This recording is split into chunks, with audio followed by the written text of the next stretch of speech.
மதுரை பாரப்பத்தியில் நடைபெறும் தாவேக்கு மாநாட்டிற்கு வரும் தொண்டர்களுக்கு உணவு வழங்க என்னென்ன ஏற்பாடுகள் செய்யப்பட்டுள்ளன என்பதை செய்தியாளர் ஹரிகிருஷ்ணனிடம் கேட்கலாம்.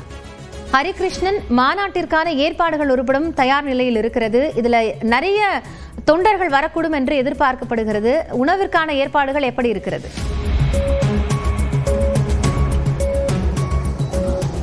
காயத்ரி, தமிழக வெற்றி கழகத்தினுடைய மாநாட்டிற்கு நாளைய தினம் கிட்டத்தட்ட ஒரு 5 லட்சம் தொண்டர்கள் வருவாங்க அப்படின்னு சொல்லிட்டு எதிர்பார்க்கப்படுது.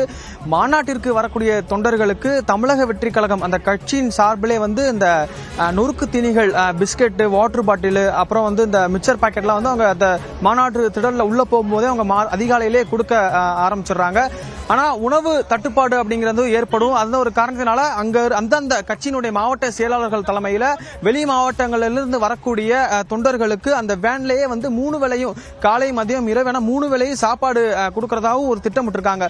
அப்படி இருந்தும் இங்க இருக்கக்கூடிய தொண்டர்களுக்கு அந்த சப்போஸ் அந்த உணவு கிடைக்காத பட்சத்துல இங்க அவங்க என்ன மாதிரியான உணவுகள் ஏற்பாடு செய்யலாம் அப்படின்னு பார்க்கும்பொழுது, இங்க மாநாடு திடலை சுற்றியுமே சின்ன சின்ன கடைகள், அதாவது வெளி மாவட்டங்கள்ல இருந்து திருநெல்வேலி, தென்காசி, அப்புறம் மதுரை புறநகர் பகுதியில் இருக்கக்கூடிய அலங்காநல்லூர், பாலமேடு உள்ளிட்ட பல்வேறு இடங்கள்ல இருந்து அந்த கிராமத்தில் இருக்கக்கூடிய மக்கள் இந்த மாநாட்டு திடல் முன்னாடி சின்ன சின்ன கடைகள் அமைச்சிருக்கிறதால பார்க்க முடியுது.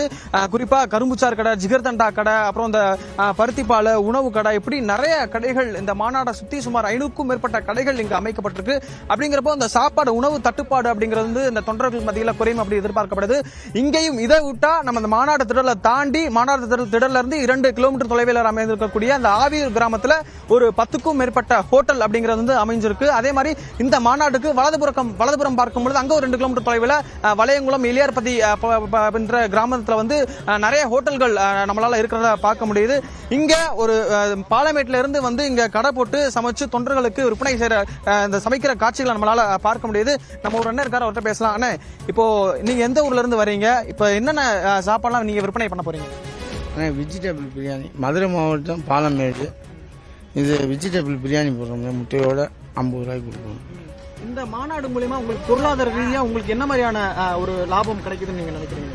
லாபம் நம்ம பொழப்பே இதுதான். அப்படியே பார்த்துட்டு வரவங்களுக்கு ஒரு ஹெல்ப்ஃபுல்லா பண்றோம். பசியோட வருவாங்க, பசி ஆற்றி விடுவோம். அதனால மதுரைனாலே நம்மளுக்கு ஒரு நல்லது. நீங்க சொல்லுங்க. மாநாடு போட்டதால நம்மளுக்கு ஒரு நல்லது. நான் வயிற்று பொழப்பு ஆச்சு. இந்த மாதிரி எவ்வளவு படிங்க நீங்க சமைக்கிறீங்க? எவ்வளவு அண்டாக்கள் நீங்க சமைச்சு விற்பனை பண்ண போறீங்க? இப்போ ஒரு சுப்பம் போடுவோம்னே, மதியானம் முடிஞ்சிரும்னே. மதியானம் ஒரு சுப்பம் போடுவோம்னே, சாயந்தரம் நைட் சாப்பாடுக்கு, அவ்வளவுதானே. ஆனா நாளைக்கு விஜய் பேசி முடிச்சிட்டாருன்னா முடிஞ்சிரும்னே மாநாடு, அவ்வளவுதான். நாங்களும் கிளம்பி போயிடுவோம். அதாவது வெளி மாவட்டங்களில் இருந்து வரக்கூடிய நபர்கள் இங்கே இந்த பண்டு பாத்திரம் எல்லாமே கொண்டு தொண்டர்களுக்கு சமைச்சு ஒரு பணியா இதை செய்யறதா அவங்க சொல்றதை நம்மளால பார்க்க முடியுது. ஒட்டுமொத்தமா பார்க்கும்பொழுது இந்த மாநாட்டில் விற்கிற வண்டியை விட 3 மடங்கு இடம் அதிகமா இருந்தாலும் கூட இந்த உணவு அப்படிங்கிறது தட்டுப்பாடு ஏற்படாது அப்படிங்கிறது எதிர்பார்க்கப்படுது. காயத்ரி, நன்றி ஹரிகிருஷ்ணன் விவரங்களுக்காக.